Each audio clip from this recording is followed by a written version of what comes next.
Before I get started, the link to my most anticipated list should appear in the card in the top right corner of the screen, so you can go watch that first if you want. Alright, so every year has bad movies. Many times it's difficult to tell which ones those would be before they actually come out. Other times you get a fairly good idea. This is Jay's least anticipated films of 2020. Disclaimer, I do not know every movie that comes out this year. The worst movie in the history of the world could be released this year, and I would not know about it if there isn't a trailer or anything to let me in on what it will be. I don't just look at random titles on the release schedule and say, that'll probably suck. This one has the word bad right in it. Red notice? I prefer blue, worst movie of the year. Also, I'm not a psychic. There is a pretty good chance that at least one of these movies will end up being good or even great. Last year I put the Angry Birds 2 and the Child's Play remake on my list, and I haven't seen either of them yet, but I've heard they've been fairly well received, and I'm somewhat interested in seeing them now. Any one of these movies could be a classic, and none of us would know it. And if you're interested in any of these movies, don't let my opinion affect you. And also, the few of you who saw last year's video may remember that I put Sonic the Hedgehog on that list. Well, it's not on here. Not because I'm particularly interested in it, just on principle for the fact that they changed the design of the characters. It could have just been a way for the studio to save face, but I choose to believe that it's also a little that the director wanted to make something that the audience would like, and I respect that. Now on to the list. No honorable mentions. I'm barely even sure about everything on the top 10. At number 10, we've got The Grudge, the remake of the Japanese horror film. Alright, let me just say it. I'm not sure about whether or not this one belongs here. I was thinking about putting it much higher, but then I saw the new Red Band trailer between when I made my list and when I wrote this video, and it convinced me that it actually might not suck. What I thought was, do we really need a remake? And also the original trailer made it look like kind of a typical jump scare fest, and it also kind of loses some of its atmosphere without the Japanese setting, but then again that last trailer did look creepy. But overall, there are two things that keep it on this list. One, I can't think of anything to replace it, and two, the early January release, like at the very beginning of January. That's usually where studios dump their crap. In fact, it will probably be out by the time this video comes out, so if it turns out to be not so bad, then whoops. Number 9 is Clifford the Big Red Dog, a live-action adaptation of a beloved children's character. Once again, I don't know much about it, but live-action kid movies about CGI cartoon characters don't exactly have the best reputation. I've looked at what the director has done before. His work includes Wild Hogs, Old Dogs, and the fourth Alvin and the Chipmunks movie. Not the most inspiring track record, so it's going onto the list. At number 8, we've got Artemis Fowl, the adaptation of a series of children's fantasy books which I was aware of as a kid but have not read. It looked like a decent enough family movie from the trailer, but then at some point after the trailer was out, its release date was pushed back almost a full year. When it's pushed back at a point close enough to its release to have a trailer out, that's usually a bad sign. Oh, and also while getting that screenshot of the delay article, I found out that it was actually in development hell since 2001. That's an even worse sign. Once again, this might end up being good, but I'm guessing that fans of the series probably shouldn't get their hopes up. Number 7 is Peter Rabbit 2: The Runaway.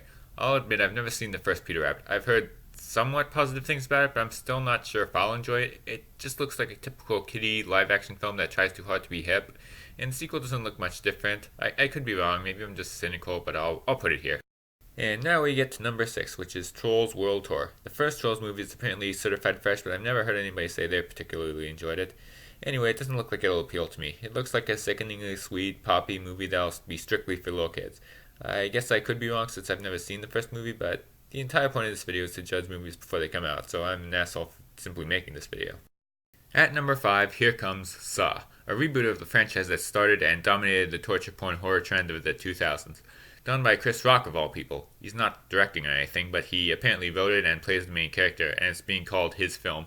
Anyway, the franchise has been known for its excessive gore and shock value as well as declining quality. I'm not really a fan of this kind of torture porn, even though I like the first Saw movie, which really isn't nearly as violent as its reputation says. Most things to come out of the genre are just plain gross out and shock value without any real scares, tension, or substance. Also, most horror reboots suck. Just let the franchise die already. I mean, didn't you already have a movie called The Final Chapter? Going to number 4, we got Tom and Jerry, a full-length movie based on the classic cartoons. This movie gets onto the list simply for its plot synopsis, which says that it will reveal, quote, how Tom and Jerry first met and formed their rivalry. No! I'm sorry, but no, don't try to give them some kind of backstory. They're rivals because Tom is a cat and Jerry is a mouse. Period. Call me a traditionalist, but when I watch Tom and Jerry, I don't want to get into complex motives. This isn't Parasite or whatever. You exist to hate each other, and we laugh at your pain. And that's why it probably will never make a good 90-minute movie, because either you show them hitting each other until it gets old, or you make them into this. See, this is what happens when you humanize them. And at number 3, there's Barbie, the live-action movie. Alright, if you've seen my videos, or maybe even if you've just watched this far, you may have guessed that I'm not the target audience for this one, obviously, but it's more to it than that. It's been in development since 2015 and has had so many cast and crew join and drop out. Over the course of its development, both Amy Schumer and Anne Hathaway have once been signed on to play Barbie, and both of them have dropped out. Now she's being played by Margot Robbie, who is admittedly my favorite of these 3 actresses, but ultimately, the way things are going, we might not be getting this movie for another 100 years or so. And not with her, maybe. But as of now, it's on the 2020 release schedule, so we can probably just expect this mess to come out this year. Let's see what it's about. A doll living in Barbie Land is expelled for not being perfect enough and sets out on an adventure in the real world. Sounds like a generic be yourself thing for kids. Pass. At number 2, we have The New Mutants, the more high-profile movie that may never come out. Oh, except for The New Mutants, but who knows if that'll ever come out. It started out with a pretty unique and ambitious idea from Fox before Disney bought them out. Make an X-Men movie, but don't make it a typical superhero genre movie. Make it a horror film. As a horror fan, I was completely on board with it, and the trailer gained some traction when it was released, in 2017. So then why didn't it come out close to 2017? Well, it was set for release in the April of 2018, but was pushed back a full year to 2019 to accommodate last-minute reshoots. That's not a good sign. And then, you guessed it, it was pushed back another full year to 2020 to finish up these reshoots. Let me just reiterate that this movie was already finished and set for release, and those last-minute reshoots are supposed to turn it into an almost completely different movie. So there's a very good chance that this could end up being a complete mess, if it ever comes out. And finally, we get to the number 1 least anticipated movie of 2020, and it is... Can I get a drum roll? I got one for the best list. Fuck it. Minions: The Rise of Gru. Remember 2010, a little movie called Despicable Me? Weren't those little yellow creatures cute and charming? Well, not anymore. See, their brand of physical comedy is the kind of thing that starts out fun but is seemingly destined to become annoying eventually. A bunch of small creatures who talk in complete gibberish and get into silly, almost childish antics. I don't see how that can get old. Which wouldn't be so bad if they had just kept their roles in the first 2 movies as a side character comic relief. They added some levity to the movie. They were arguably the high points. I mean, before they were so overexposed.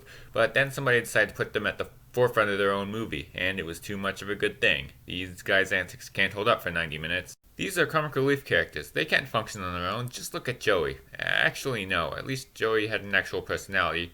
The minions are things that exist for the sole purpose to babble and get into cartoon antics. Alright, I know that Illumination is the animation studio that it's cool to hate on, and I don't hate them. I'm not a fan of all their movies. Many of them I just don't feel like getting around to watching, but they are just a typical studio. They make some good movies and some bad ones. I'm just so sick of these things being everywhere. I hate to be that old guy who hates everything that the kids like nowadays, but you had a good thing and you ran it into the ground. Oh yeah, and there's another Minions movie, whatever, you fill in the blanks. So, thank you all for watching this video. My most anticipated list should be linked in the end screen. I'd also like to thank you for a great 2019, my first full year on this platform. I took a long-ish break early in the year for my own personal reasons, but I ended up going back because I miss making these videos. I enjoy this and hope to be able to do it for many more years. Thank you all for your support. Thank you for clicking this video. Even if you didn't like it, thank you for watching.